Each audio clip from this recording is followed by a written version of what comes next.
Hi everyone, आइए आज की इस वीडियो में हम एंशिएंट हिस्ट्री ऑफ इंडिया यानी कि भारत के प्राचीन इतिहास से रिलेटेड जीके क्वेश्चंस आज की इस वीडियो में डिस्कस करने वाले हैं। ठीक है, ये आपका पार्ट 15 है। इससे पहले वाले सारे प्रीवियस पार्ट का लिंक आपको इस वीडियो के डिस्क्रिप्शन में एक प्लेलिस्ट के रूप में सारे वीडियोज़ अवेलेबल मिल जाएंगे। ठीक है, तो चलिए आज की इस वीडियो को हम लोग शुरू करते हैं। ओके, चलिए जी क्वेश्चन नंबर फर्स्ट की ओर आते हैं। ओके, क्वेश्चन नंबर फर्स्ट क्या है जी? क्वेश्चन नंबर फर्स्ट है आपका, दिल्ली का पहला मुस्लिम शासक कौन था? तो दिल्ली का पहला मुस्लिम शासक कौन था ये आपको बताना है। ठीक है, तो इस क्वेश्चन का करेक्ट आंसर हो जाएगा option number C, Qutbuddin Aibak. Delhi का पहला मुस्लिम शासक था कुतुबुद्दीन ऐबक। ठीक है, किस सुल्तान ने अपनी राजधानी को दिल्ली से दौलताबाद में बदला? यानी दिल्ली से दौलताबाद अपनी राजधानी को किस सुल्तान ने स्थानांतरित किया था ये आपको बताना है। ठीक है, तो ये किए थे मोहम्मद बिन तुगलक ने। ठीक है, यानी कि मोहम्मद तुगलक जिसे आप कह सकते हो। ठीक है, नेक्स्ट, विजयनगर शहर और किस नाम से जाना जाता है जी? तो विजयनगर शहर को हम लोग हम्पी नाम से जानते हैं। हम्पी नाम से जानते हैं, हम्पी शहर को ही विजयनगर शहर कहा जाता है। ठीक है, खिज्र खान ने कौन से राजवंश का प्रारंभ किया था? तो ये सैयद राजवंश का प्रारंभ किए थे। खिज्र खान जो है सैयद राजवंश का शुरुआत किए थे। ठीक है, तुगलक राजवंश के किस सुल्तान ने चांदी के सिक्के के स्थान पर तांबे के सिक्के चलाए? तो वो कौन सा तुगलक राजवंश सुल्तान था जिन्होंने चांदी के सिक्के की जगह तांबे के सिक्का चलाया? तो वो था मोहम्मद बिन तुगलक। मोहम्मद बिन तुगलक जो है ये तुगलक राजवंश का वो सुल्तान था जिन्होंने चांदी के सिक्के के जगह पे जो है तांबे के सिक्के चलाना शुरू कर दिए थे। ठीक है, चांदी का सिक्का टंका किसने चलाया था? तो चांदी का सिक्का टंका ये चलाए थे इल्तुतमिश ने। चांदी का सिक्का टंका नाम से चलाए थे इल्तुतमिश ने। ठीक है, नेक्स्ट है, चचनामा में कौन सी विजय के इतिहास का रिकॉर्ड है? तो चचनामा में जो है अरब विजय के इतिहास का रिकॉर्ड है। Option number C correct answer हो जाएगा। ठीक है, दिल्ली सल्तनत की राजकीय भाषा क्या थी?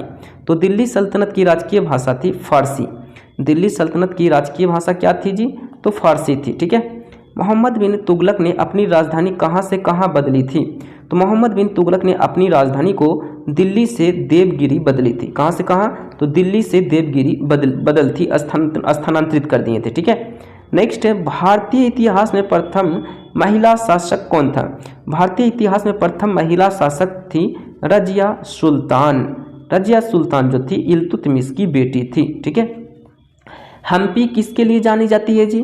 तो हम्पी यहाँ विजयनगर की राजधानी थी। ठीक है, विजयनगर की राजधानी थी। ठीक है जी, किस में भारत के संबंध में अलबरूनी का वृत्तांत है?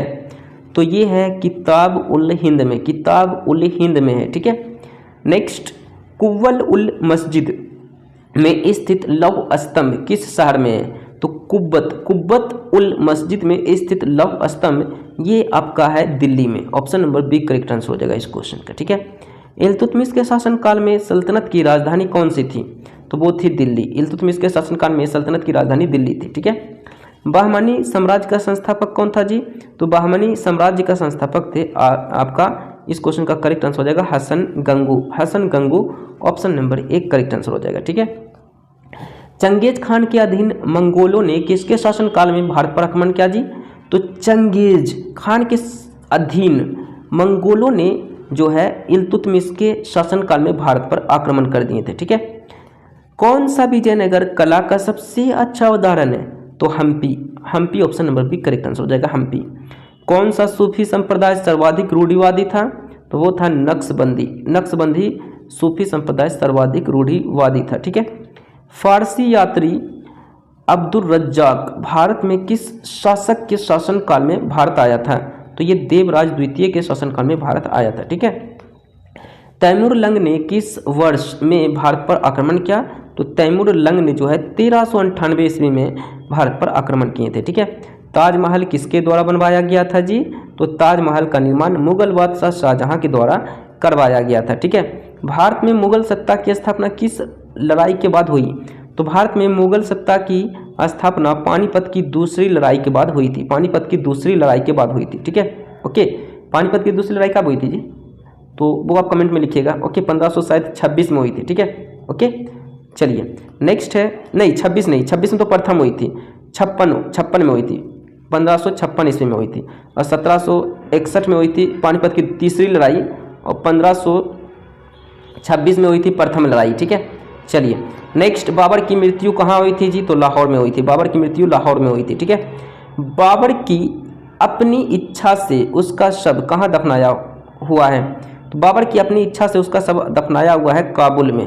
कहाँ? तो अफगानिस्तान की राजधानी काबुल में। ठीक है, अफगानिस्तान का देश राजधानी काबुल में। ठीक है, किस मुगल शहंशाह ने मुगल राजधानी आगरा से दिल्ली स्थानांतरित की थी? तो वो किए थे शाहजहां ने, मुगल बादशाह शाहजहां ने। ठीक है, हुमायूं नामा की रचना किसने किया था जी? तो हुमायूं नामा की रचना किए थे गुलबदन बेगम। गुलबदन बेगम, हुमायूं नामा की रचना गुलबदन बेगम ने किए थे। ठीक है, वह दुर्ग कौन सा है जिसे दक्कन की कुंजी माना जाता है? तो वो है अस्सीरगढ़। अस्सीरगढ़ दुर्ग है जिसे दक्कन की कुंजी कहा जाता है। ठीक है, आईने अकबरी का लेखक कौन है? आईने अकबरी पुस्तक के लेखक है अबुल फजल। अबुल फजल। ठीक है, अकबर के दरबार में सबसे प्रसिद्ध संगीतकार तानसेन का मूल नाम क्या था? तो तानसेन का मूल नाम था, यानी असल नाम था रामतनु पांडे। रामतनु पांडे इसका असली नाम था। ठीक है, नेक्स्ट है, रामायण का अनुवाद फारसी में किसने किया था जी? तो रामायण का अनुवाद फारसी में करने वाला था बदायूनी। बदायूनी जो है ये रामायण को फारसी में अनुवाद ट्रांसलेट किए थे। ठीक है, सो इस तरह मैंने आज की इस वीडियो में एंशिएंट हिस्ट्री ऑफ इंडिया से रिलेटेड 30 इंपॉर्टेंट क्वेश्चंस मैंने डिस्कस किए हैं। ठीक है, सो मिलते हैं नेक्स्ट वीडियो में। लाइक करें, शेयर करें, सब्सक्राइब करें। So thank you.